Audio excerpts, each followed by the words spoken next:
บ่ควรหนึ่งสิทธิงอทางเพศได้บ่เมอาซิดควรหนึ่งสิทธิ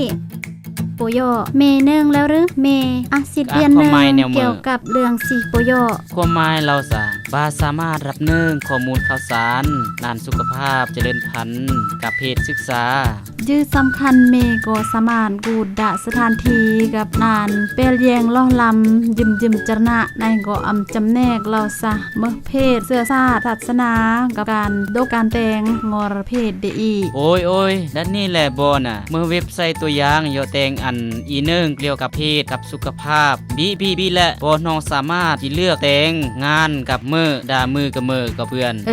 นี่ก็หมายแล้วโออาซิดโยจะเลือกกุนโยจะไกเมื่อครูเดโอแม่นหรือแม่นแล้วราคาบาน้องสามารถตัดสินใจ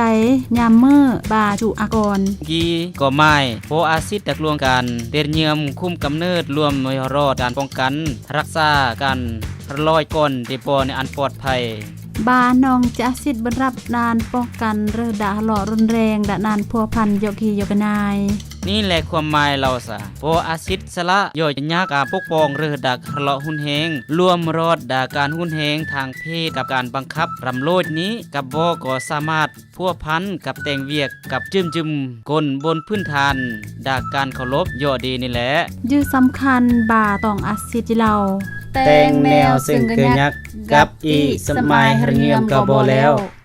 บ่สามารถสอกเรียนเนิงเกี่ยวกับเพศศึกษาเบือนดาเว็บไซต์ดีกับบ่คำถามสามารถส่งข้อความหรืออินบ็อกซ์ได้ดา Facebook รักแพนเบือนตลอดเวลา